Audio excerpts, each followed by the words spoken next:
London, just a city dragging itself up by its cranes to ever new heights of unaffordability. It's been that way for years now, right? It's just a playground for the super wealthy and their offspring. And I'm not from that sort of background myself, regardless of what you may think from the way that I just pronounced the word years.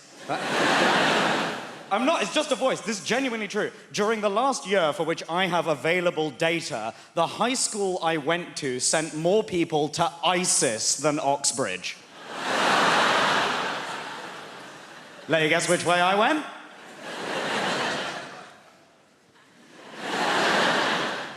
Pleasure to be here. Allahu Akbar. Lock the doors.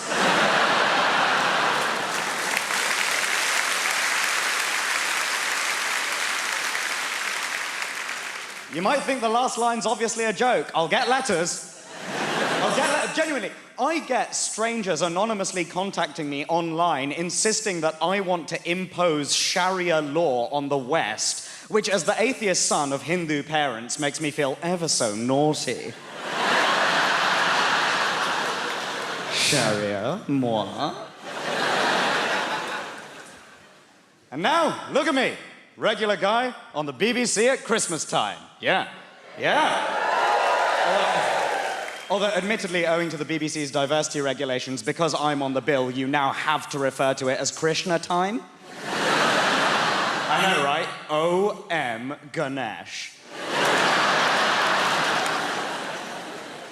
Lots of differences between the generations. My favorite Christmas film is Die Hard. My dad's still waiting for the Hindu remake. Die Hard, get reincarnated, die even harder. It's been an interesting time this year. Lots of changes in my area at the moment, right? My part of London is undergoing a lot of rapid gentrification, they call it, right? I don't know if I can be a gentrifier because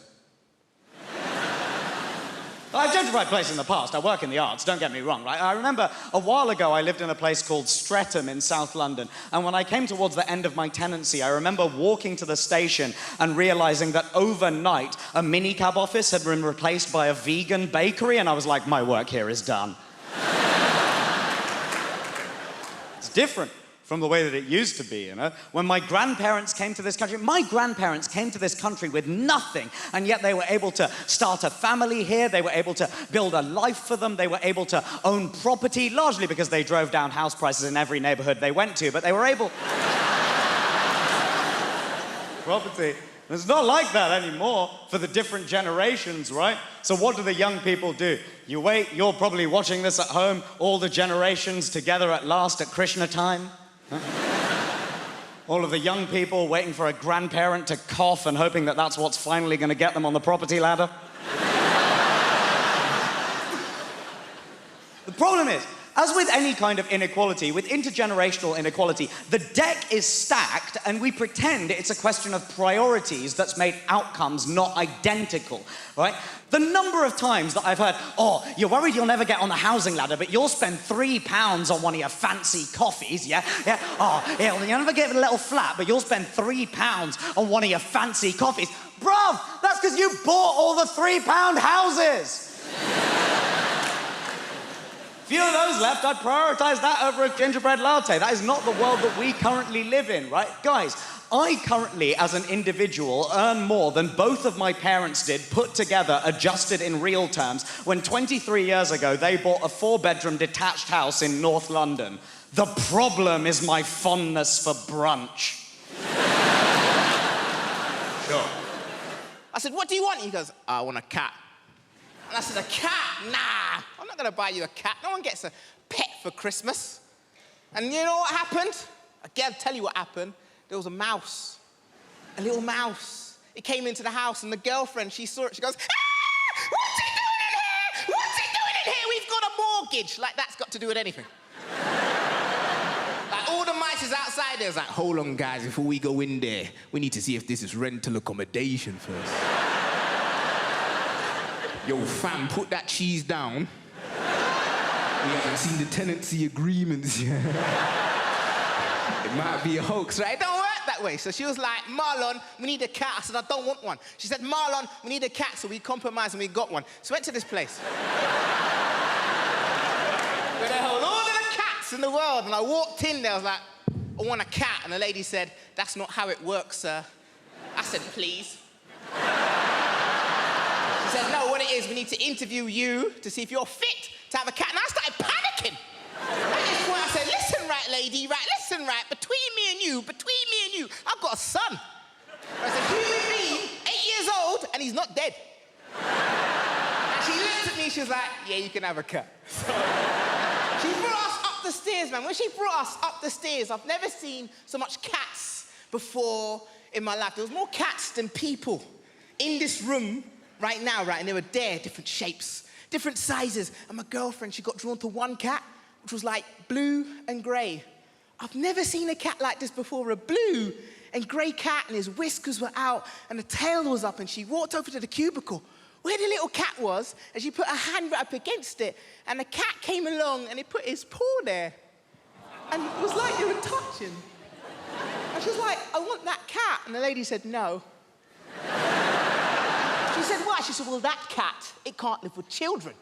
And my girlfriend looked at me like to say, fuck the kid. I want that cat.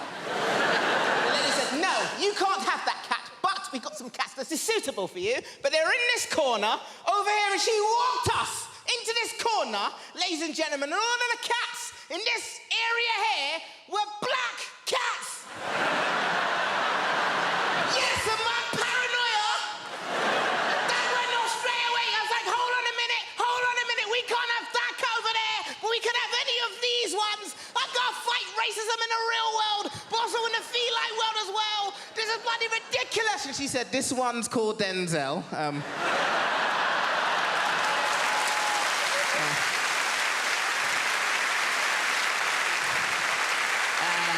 And this is Barack and Michelle, right? They come. Marlon, you've lost your mind, you know. You don't even want a cat. Let's just get any of them. So, we got Beyonce. We got a cat. Christmas morning, we'd always wake up and go, has he been? Has he been? Has he been? Because we knew Dad wouldn't put the presents out until after he'd had a shit.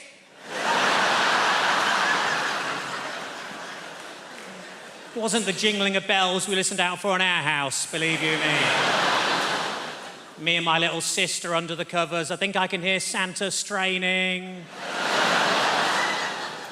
I think I can smell his reindeer. This year I switched the lights on in Carlisle. It's nothing to do with Christmas, but they've got electricity now, so that's good. I bought an advent calendar for Jehovah's Witnesses. Behind every door, somebody tells you to piss off.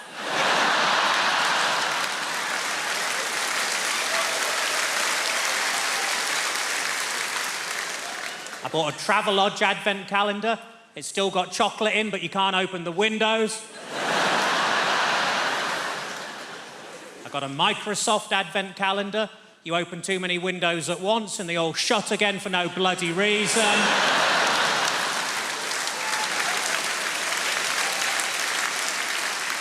I took a poll recently and 100% of people were quite annoyed that their tent had fallen down.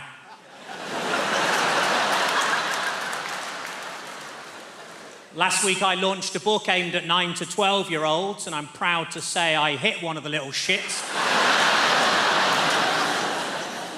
I remember one time the teacher asked me for a word with 4 eyes, and I said, Mississippi. He said, no, I mean, I want to have a word, you specky twat.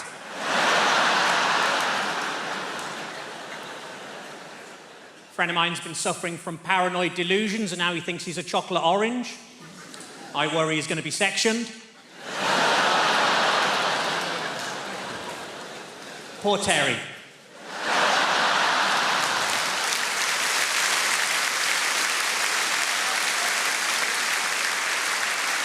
I used to be a fortune teller, but all he ever predicted was really cold winters. Turned out the crystal ball shop had sold me a snow globe.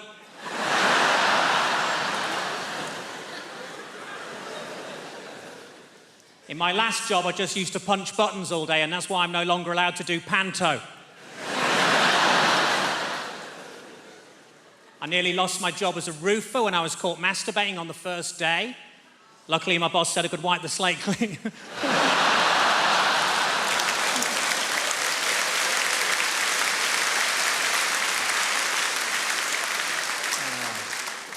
New Year's a time for getting healthier, isn't it? You know.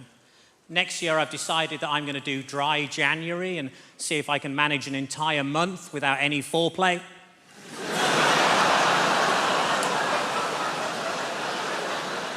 My golf instructor said I need to work on my follow-through. I said, is it my swing? He said, no, you've got shit down the back of your trousers.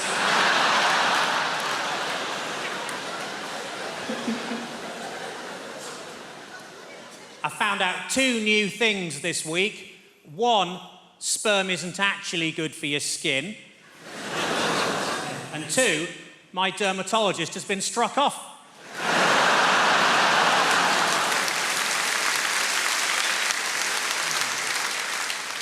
My dad's been suffering from seizures. So far, they've taken his car, his house, and his boat. My wife always cheats when she's on a diet. She hides bars of chocolate all around the house and fucks other men.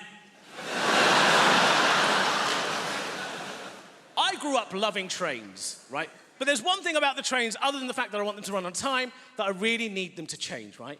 And it's this announcement that goes, see it, say it, sorted. Have you heard this? Now, if you those that haven't, see it, say it, sorted is an announcement on trains, which basically means if you see something suspicious, call the British Transport Police. But we all know what they really mean by suspicious. If you see a brown bloke with a rucksack, give us a fucking call. Now, I've never liked See It, Say It, Sorted, because for a start, it just raises fear and suspicion constantly. Second, it doesn't get to the heart of the issue, what they really want us to do, which is racial profiling. And third and most importantly, See It, Say It, Sorted doesn't bloody rhyme. Now, this upset me. I said, right, I've got to come up with some alternative options to reflect the reality of the situation and make it a bit more linguistically appealing, right? So I've come up with 2 options to replace See It, Say It, Sorted. By way of cheer, you can tell me which one you prefer, okay? So option number 1 to replace See It, Say It, Sorted. Seen a muso? If so, let us know. Average? Okay. Option number 2. Don't be wacky, reporter. Hey! You little racist pieces of... Gotcha!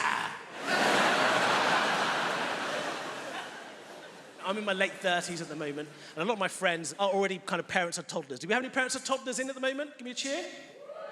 Yeah, you are the worst human beings on the planet. I hate each and every single one of you, right? Because parents of toddlers nowadays, my God, they feel the need to show that they love their child when they're in public. Like, get on a train, you'll 100% see this. They'll be like, Oscar, we're on a train. Did you bring your bag with you today, darling? I know there are lots of people on the train, aren't there? What's that? You want to press the button even though they're waiting? Don't worry about them. I'll read you a story first, yeah, Oscar? I love you, Oscar. I love you, Oscar.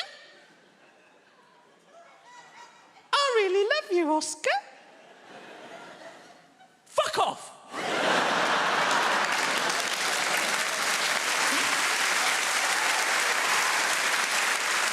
I understand and assume that you love your child. I don't need to see this performance parenting. Now, I don't have any children. I've got a little nephew. When I get my nephew along, I think to myself, I don't want to miss out on the opportunity to be a complete dick in public. So I get my nephew, I sit him down, I say, hello, Ali. We are on a train. Did you bring your rucksack with you today?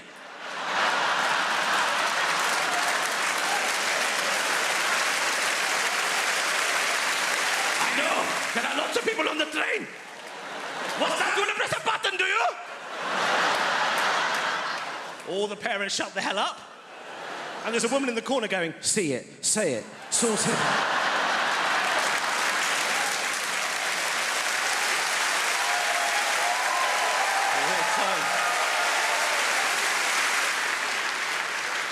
I've made a list of pros and cons, because I've been spending a lot of time in brothels and prisons.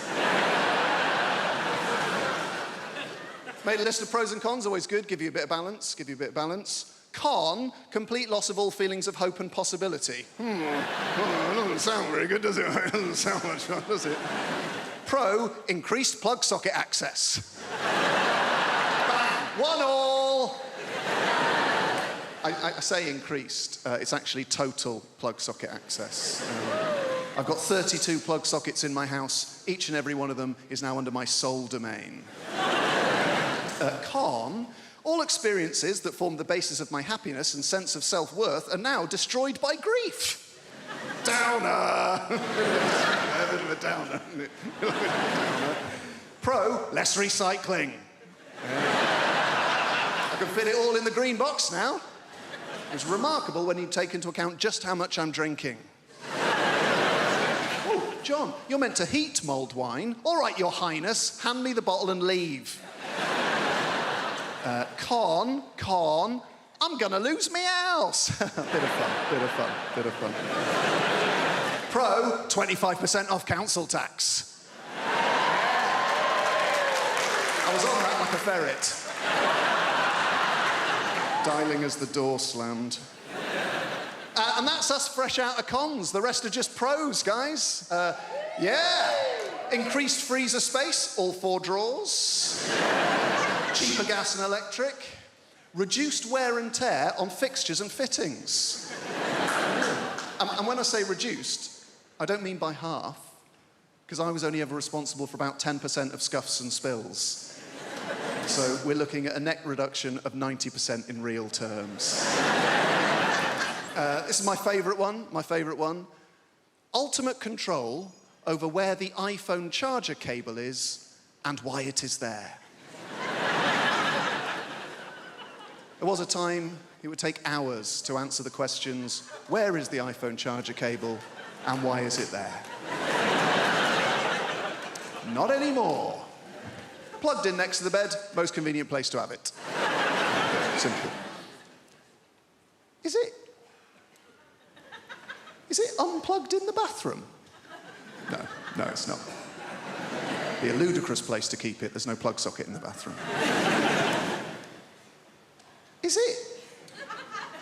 Is it in the front pocket of a rucksack you no longer use? That'll be the last place you look. That'll be very frustrating. Is it plugged in on a train we have alighted from? No. It's plugged in next to the bed because that's the most convenient place to have it. My daughter and I were really close. I took her out for some festive cocktails last week, and we went to one of those lovely fancy sky bars down on the south bank of the Thames. And as we were queuing to get in, they were doing very, very thorough bag checks on the door. My daughter's face just fell, and she said, Mum, they won't suspect you. Can you put my weed in your pocket? Oh, something's gone wrong here, hasn't it? Can you put my weed in your pocket, please? And where was I going to put my cocaine? But we got in, we had the most wonderful night, and we kept getting free cocktails. There was a very, very good-looking young waiter, wouldn't let us pay for a single thing. At the end of the night, that waiter came over, he bent down, he said to my daughter, he said, if you weren't here, I'd take your mum home with me. I couldn't believe how long it took to get an Uber for my daughter. It was...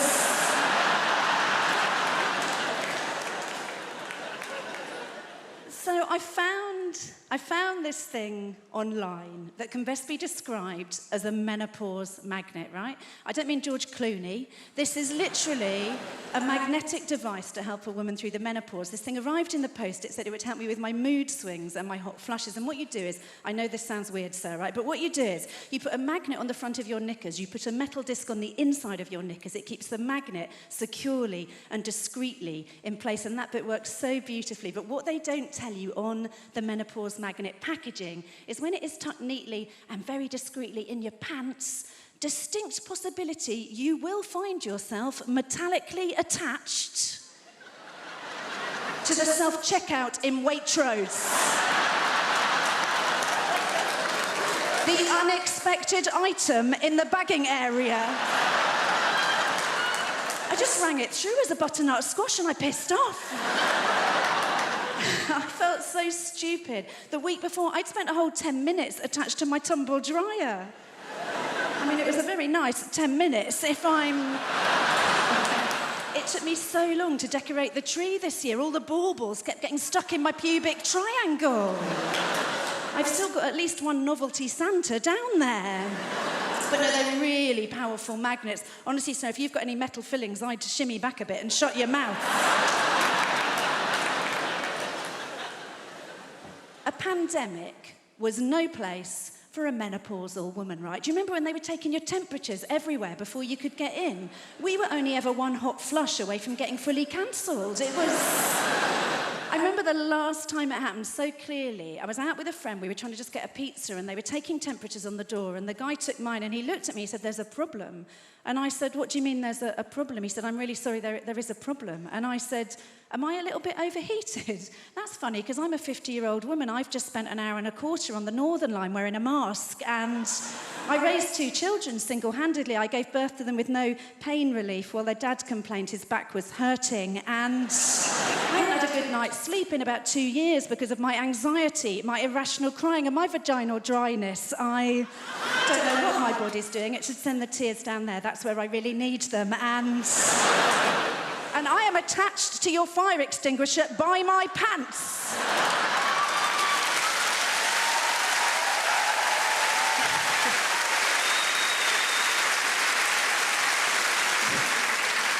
Turned out the problem was with the card machine. You had to pay on the app, so...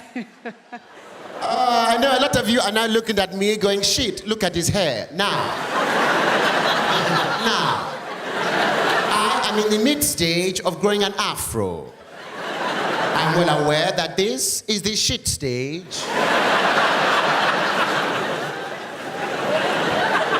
For some reason, this alone gives people license to shout out shit to me in the street. So for your information, I know what year it is. I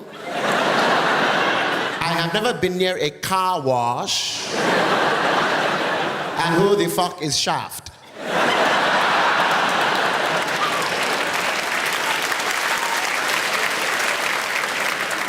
I walk down the road, "Shaft, Shaft!" I look down, my cock is hanging out. Oh yes, ladies, some stereotypes I can live with. Big cock.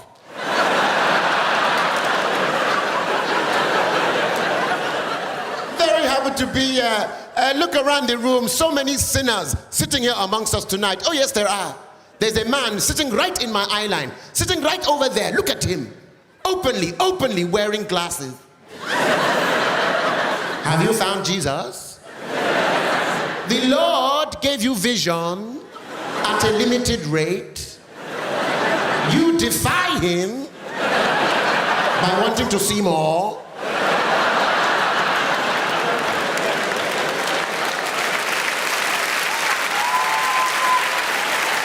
Who do you think you are? Remove your glasses, see what is really here.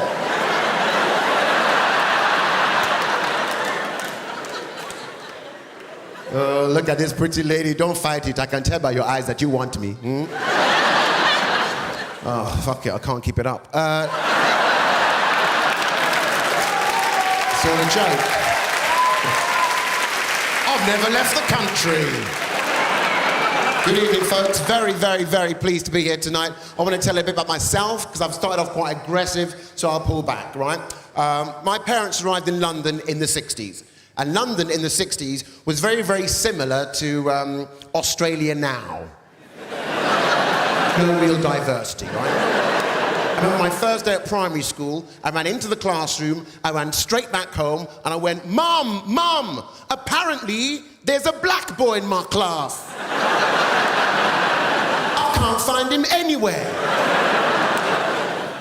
So you young people, you're very, very lucky, right? Young people. How old are you, son? Right there, you. 16? What year were you born? 91. 1991. Did you hear that noise? That's called jealousy. There are people in this room with underpants and socks older than you.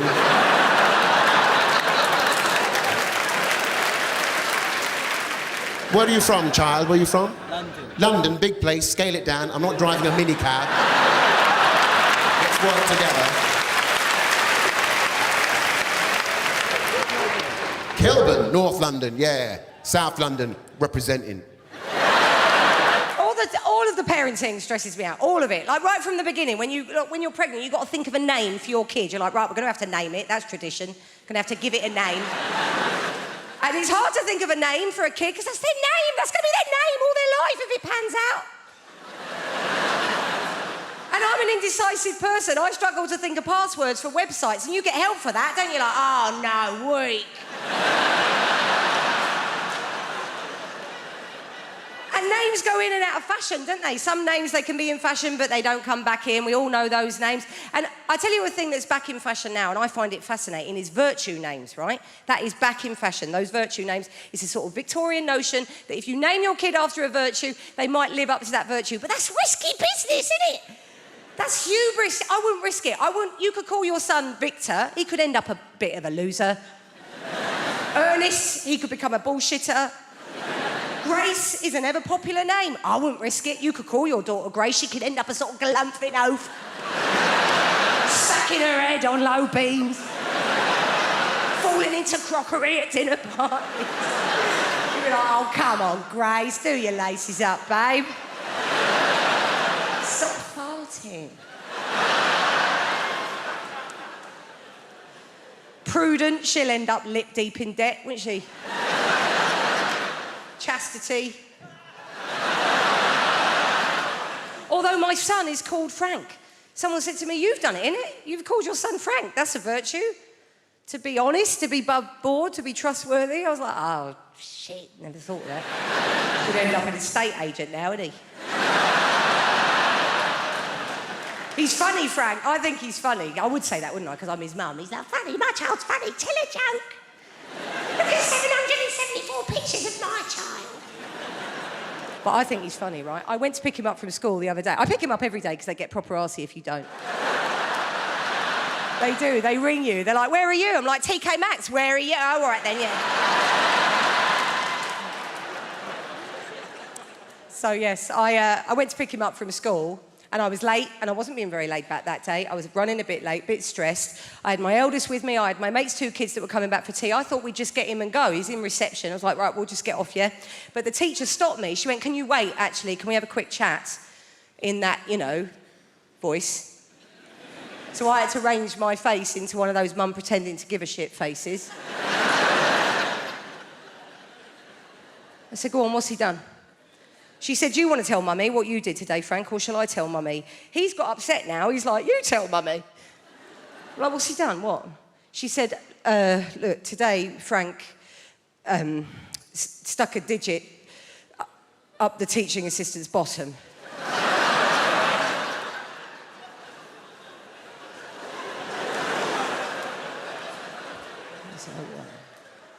That's not ideal, is it?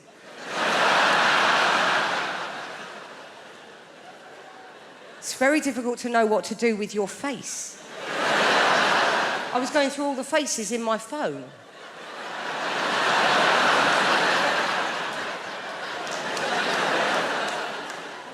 She said, we've talked about bodies, haven't we, Frank? And areas of bodies that we respect. I thought now would be a really bad time to go,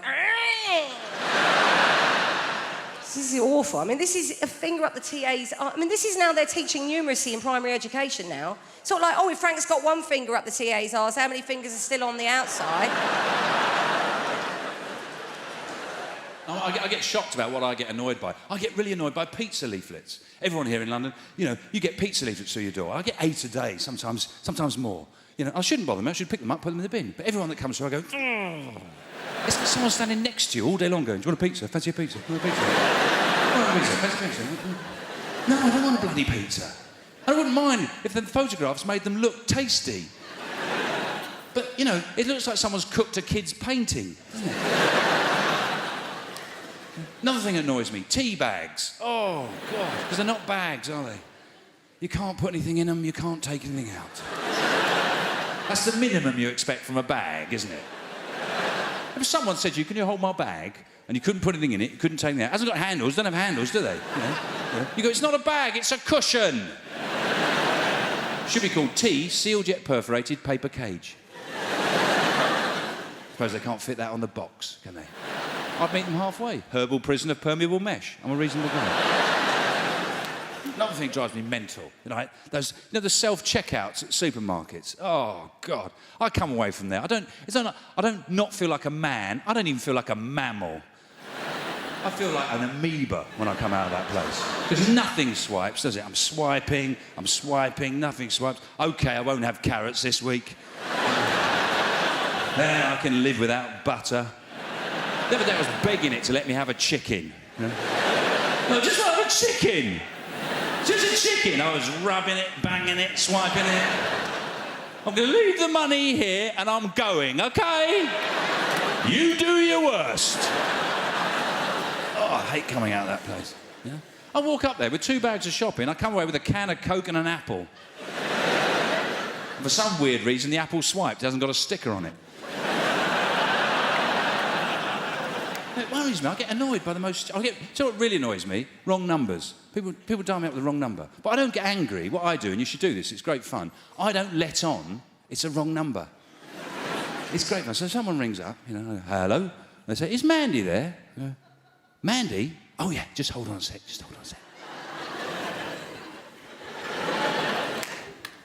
Mandy! Mandy! Get your ass up here now!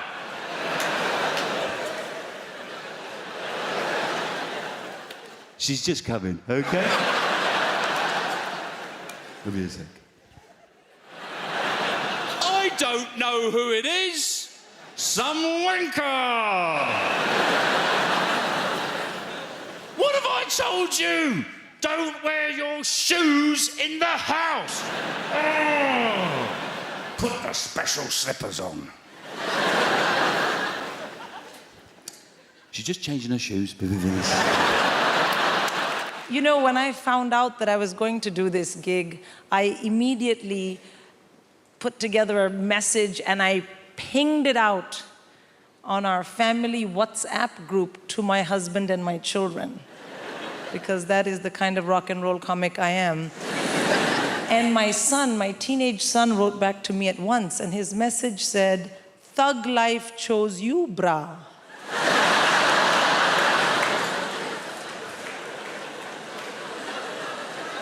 And I was like, oh shit, my child has joined a gang. I mean, what kind of language is this? Thug and bra, it had 2 R's, but he's a terrible speller. And I was like, oh no. And the other thing is I thought, this message is not for me. This idiot has sent me a message by mistake, which is for a gang member. What if the next message is something much worse? And that really bothered me because, well, this was my moment. I am going to Apollo. Like, if I'm going to find out you're a criminal, can we do it next month? So I wrote back to him in all caps, because as a good Indian mother, I mainly shout at my children. I wrote back, "This is your mom." And he wrote back, "I know, gigging like a boss." Thank you. A boss. Yeah, B-A-W-S-E, boss. And also, please do remember as you listen to the rest of my set this evening that I didn't choose it, but the thug life chose me. That's right. So I have kids. Of course, you love your kids, and it's difficult to raise them. Small kids are very easy, I find. The biggest downside of having a very small child is they are very boring. Yeah, they want to show you they love you by talking to you all the time, but everything they know, you already know.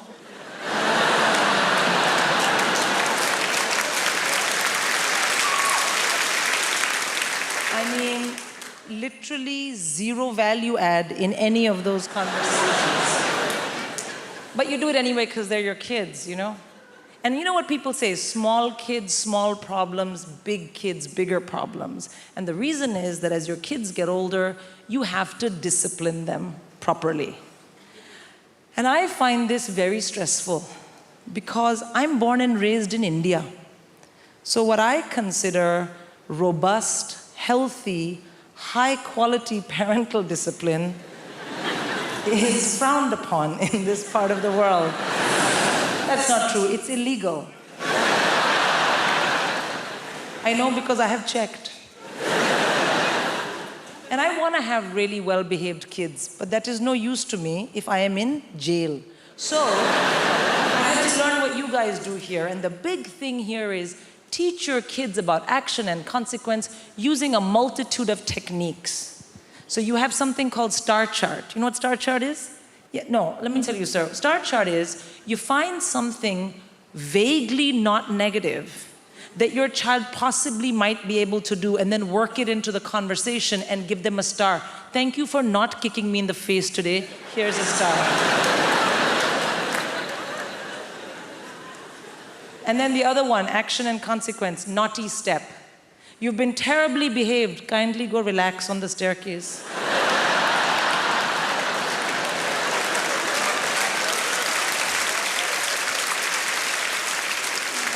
Do you remember years ago when they were making Braveheart? Everyone said, oh, it's ridiculous. Mel Gibson playing a Scottish guy. That's not going to be very convincing. And look at him now. An alcoholic racist.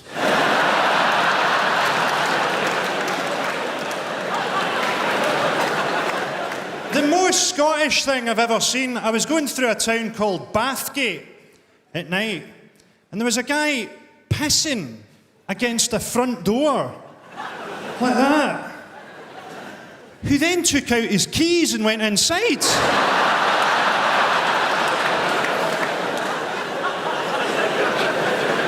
I'm from Glasgow. If I had to explain Glasgow to you, I'd say that if I had to pick a city in the world where I could depend on a member of the public to punch a man who was on fire,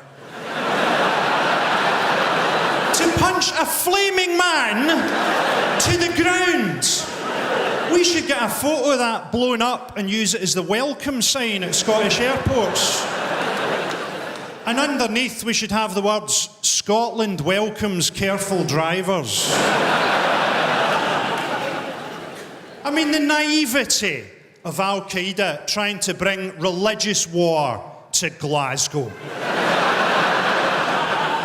We're 400 years ahead of you guys. You've not even got a football team. There's a fallacy, isn't there, that baggage handler prevented hundreds of people from being horribly burned. These were Scottish people flying to Spain.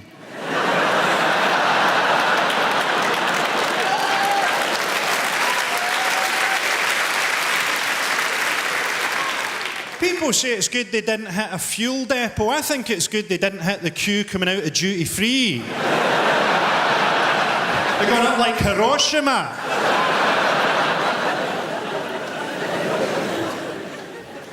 British Army have got a big recruiting drive on in Scotland at the minute. Because that's what you need if you're fighting an unwinnable war in the desert. More ginger people. That's why they couldn't send Prince Harry. They couldn't afford the resources required to start developing factor 60,000 sunblock. It's not always the friendliest place in the world, Scotland. I once saw an English guy in Glasgow trying to order a pint of lager and lime, and the barman went, "We don't do cocktails." We can't just be dour, negative bastards up there. John Logie Baird invented the TV, and when people came up to congratulate him, he went, "Aye, but there's fuck all on."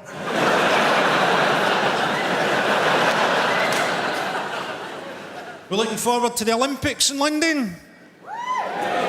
I'll take that as a no. They say the Olympics is going to rekindle English national pride. I mean, come on. For 9.2 billion, you could have written "fuck off Germany" onto the moon. I have this voice all of the time. You might be thinking, oh, she's hard of hearing. That's why she has that voice. No. I want you to know, no, I don't. It has nothing to do with the hard of hearingness. It's just an extra. Just a kiss on my forehead from God himself. Just an extra. I live with, this is my all the time voice. This is my sex voice. This is my sex voice. It is, I have sex, I go, oh, I love that. I go, oh, can you do that but slower? That's what I say. That's what I say. I say that during sex. I want you to know I do have sex. I want you to know that. I know if I say it, it makes it sound like I don't have sex, but I have sex. Okay, I have sex with people, and people have sex with me. And it's the truth. It's just what happened. I have sex. I just do. It took me a long time to get started having sex because I come from a Latin American mom. And my mom used to talk about my vagina every day, but only in metaphor. My mom, she'd say stuff like, she'd be like, Lara, nobody wants to buy a lock that can be opened by every key, Lara. She'd be like, Lara, nobody wants to buy an apple that's been bitten by someone else, Lara. Lara, if you give them sex too soon, they won't stay with you forever. Lara. That one's pretty straightforward, not really a metaphor, that last one. Pretty straight to the point, that's kind of what she meant with the whole thing. It took me a long time to get started because of that. And I live in the Netherlands, 6 years now I live there. It's great, it's good. I live now with my partner, an Argentinian guy, Fernando, okay. We live together, I love him. I brought him over, actually, from Argentina. We met in Argentina, and then I brought him over to live in the Netherlands on my back, me, him, and a donkey. It took 3 days and 3 nights, long and arduous, but we made it. We made it, now we live together there. It's good. I love him. He has no sense of smell. What a good disability to have in a partner, if I may. The best disability to have in a partner. Because as a partner, you can be nasty. You can be as nasty as you want all of the time. Of course, not good to be nasty because then you have to live in the nasty as well. And that part you forget about. You forget. Sometimes I'm like, ooh, I can fart while I eat. But then you have to eat in a fart, and no one wants, like, if you can choose to not eat in a fart, maybe better to just eat in clean air. You might be thinking, oh, but Lara, what about the sound, you deaf-ass bitch? Don't call me that. It offends my family. I actually will have you know, if you must, that my farts do not have sound. They don't. It's not a tree fell in the forest situation. I can't hear them. Joke's on me. Haha. No. My farts actually do not have any sound. They do not have any sound because I have what's called a butt cheek gap. You know about this? A BCG for short. It means my arse cheeks don't touch. They just don't touch each other. I have a gap. A gap between my... And we all know, famously, most of the sound from farts come from the stress of the air trying to get through the cheeks. You know about this. I Googled it, it's the truth. If the air is trying to get through, this is my impression of most people's farts.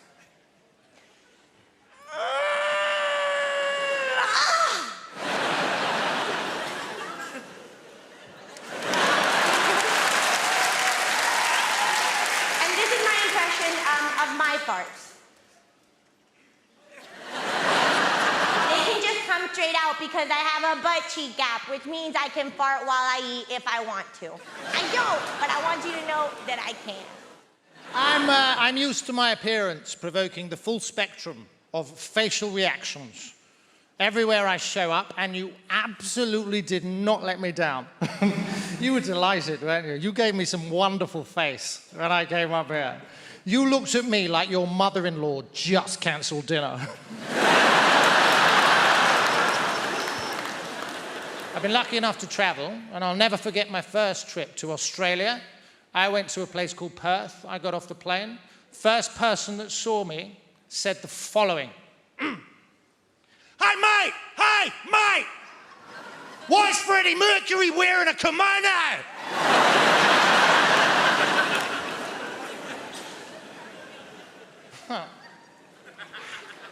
Hey, mate, why is Freddie Mercury wearing a kimono? Now, this man opened the interaction with the words, hey, mate, our eyes met, right? I was the mate, case closed. Then he said, why is Freddie Mercury wearing a kimono? I looked around, there was nobody else there. I was persons 1 and 2 in the rhetorical question. I've never met this man, and already, grammatically, I'm on the back foot.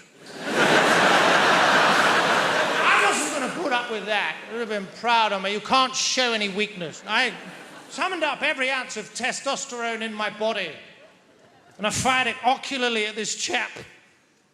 And I said, I think you'll find that this is a smoking jacket. Yeah, I showed the bugger.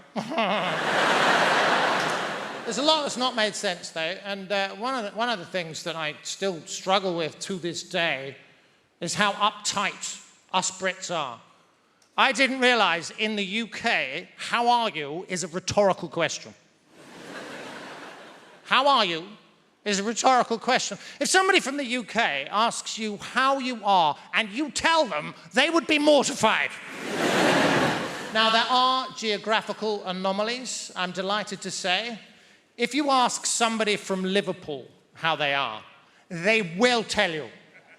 10 times out of 10, and I love them for that. Now, from personal experience, they oscillate wildly between 2 very distinctively different states. The first one is thus. How am I? I'm sound, mate. I'm buzzing. I'm having a belter. Do you know what? Work sound. Aaron Dawes is sound. Even our Anthony's being sound. Look at the weather, lad, cracking the flags. I love you, cadet.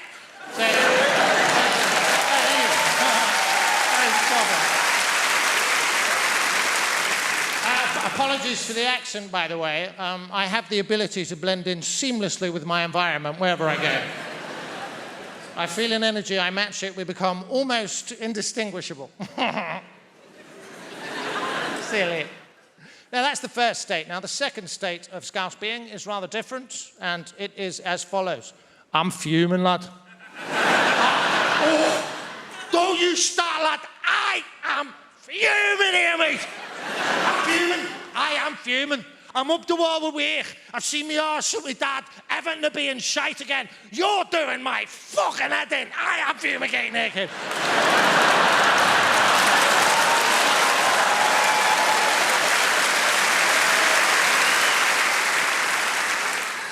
I've met some crazy people and with some crazy ideologies. One of the craziest people I met, and the funniest, were these guys called the Black Israelites. If you don't know the Black Israelites, right, it's a group of black dudes in New York, right, and they think the black man's the original Jew, right? They think the white man's the devil. I mean, look, you know, they have a point, right? And they think Jesus, right, is coming back to put white people in slavery, right? Which, look, I think is messed up.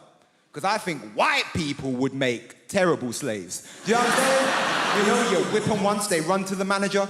You know, you try and give them bread and water. Is it gluten-free? No. It's not gluten-free.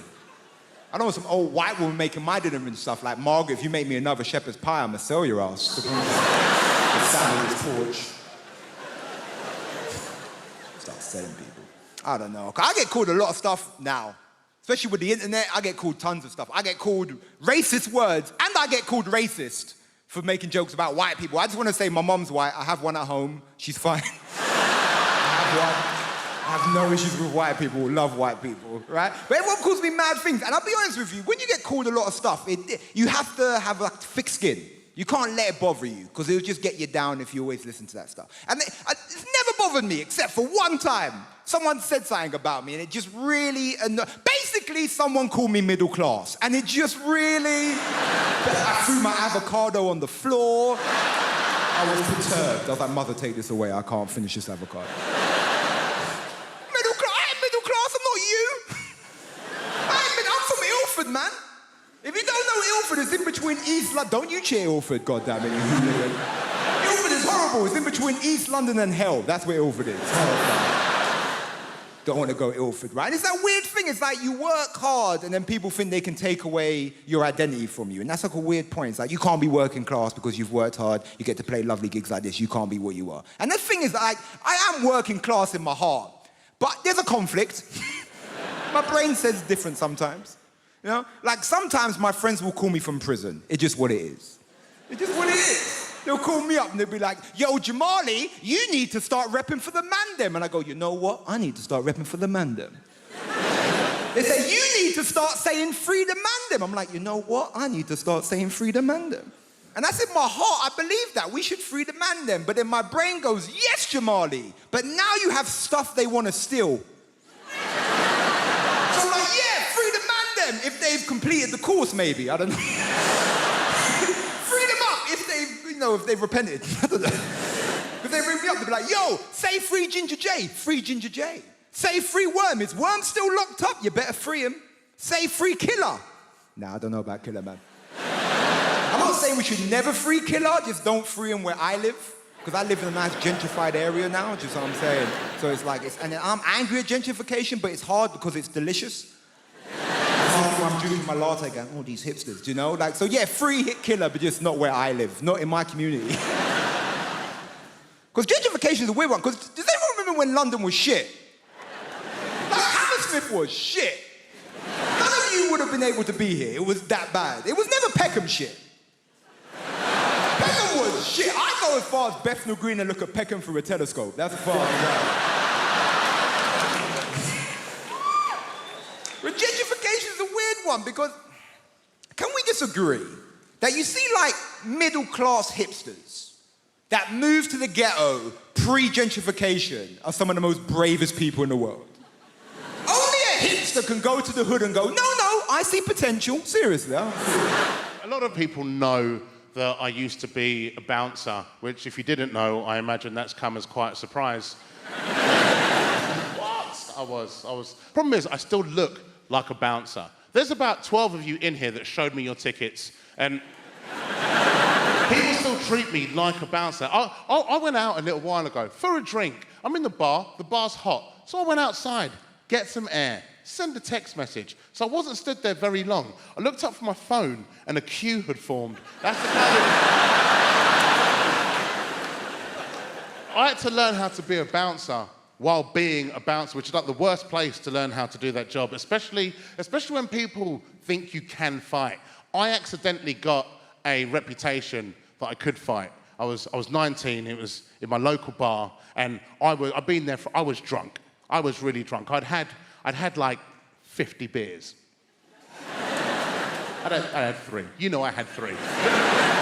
I realised about that line, like, as you get older, you think that line's going to stop. It doesn't. It just changes. Like, do you remember being 19 and you go out drinking with your friends and you have, like, 3 Budweisers and you're comatose, but your friend says, how many drinks did you have last night? And you're like, 50. Then you get into your mid-30s and you actually go day drinking and consume 50 pints and then come home and, like, throw up on a cat and go to the toilet in the cupboard. But the moment your partner says to you, how many drinks did you have last night? You're like, 2. I think that second one was a bad one. I was really drunk. I was that level of drunk where I've now gone to the toilet and now I can't stop going to the toilet. Like, have you ever been that drunk? You've broken the seal and now you can't stop pissing. It doesn't even look like piss anymore, does it? It's so clear. It doesn't it? It doesn't look... Have you ever had that drunk thought where you're like, taste it? Can't me neither. Unless you have. I haven't, you, because right, that's disgusting. Why would you bring that up? I haven't.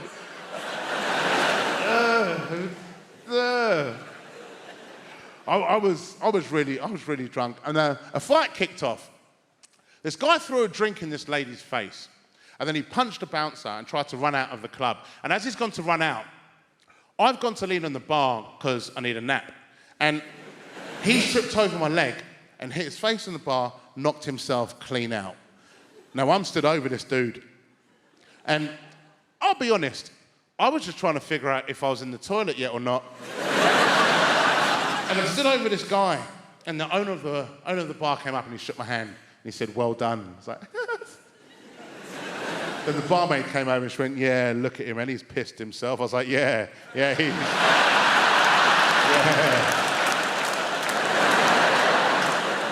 Yeah, he's definitely did that. There's a lot of misconceptions about bouncers as well. People think we know a lot more about star signs than we really do. Like, we don't. We just know that's how to catch you out. Because I don't know, but I also know neither do you. And you always know who in the queue to pick because you can see them practicing. We've all done it outside clubs when you're waiting to go in, going 3rd of the 8th, 94, 3rd of the 8th, 94. Then they get to the front and they're confident. They hand their ID and you go, date of birth, please. You go, 3rd of the 8th, 94. You go, what's your star sign? I started learning French really young at the age of 8 or something in primary school, and our French teacher, to help it sink in our brains, used to play little games with us. And one of the games was that we had to draw a name out of the hat, and that would be our French name for the rest of term, yeah? So I withdrew Marcel, and she taught me that if anyone ever asked the question, comment tu t'appelles, my response should be, je m'appelle Marcel, right? Now, I got all the way to degree level and 2 trips to Paris with that knowledge, and no one ever corrected me. And I went in on my first day of the lecture, and the professor goes, bonjour, comment tu t'appelles? I thought, well, this is going to be a very easy course. I went, bonjour, je m'appelle Marcel. He's like, no, comment tu t'appelles? And I went, je m'appelle Marcel. He's like, no, comment tu t'appelles? And I went, je m'appelle Marcel. He's like, no, comment tu t'appelles? I went, je m'appelle Marcel. He's like, no, comment tu t'appelles? I was like, je m'appelle Marcel. He's like, no, comment tu t'appelles? Je m'appelle Marcel. He's like, no, comment tu t'appelles? Je m'appelle Marcel. He's like, no, comment tu t'appelles? And I went, what is wrong with you? You said you were French. I went, je m'appelle Marcel. He's like, no, comment tu t'appelles? What is your name? I was like, je m'appelle Marcel. My name is Stephen.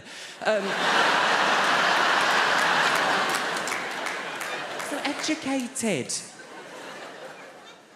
And as part of our course, yeah, we had to do a year abroad. Hold on. Gap year.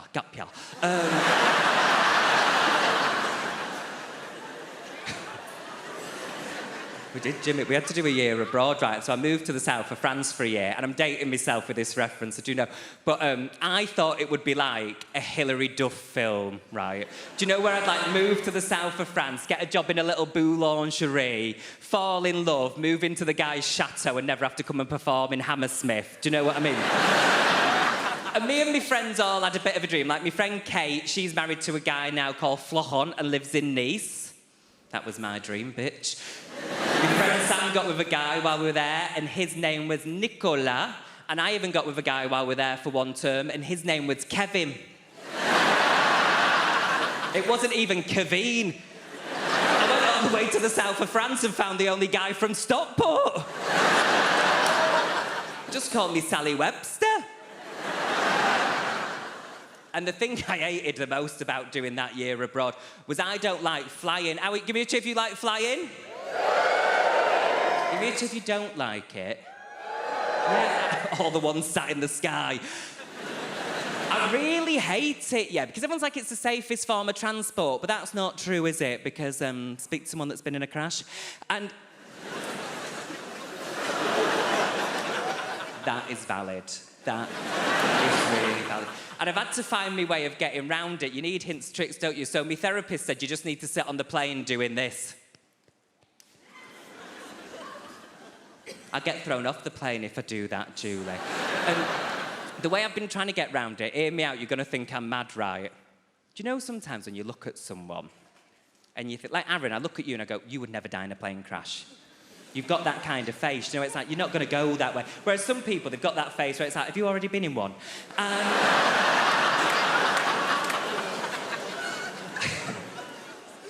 I flew to Dublin this year, and it was the best flight I'd ever had, right? Because I found someone like you, Aaron. I found someone. Peter Barlow from Coronation Street was on the flight, and I thought, Peter Barlow's not going to die in a Ryanair flight.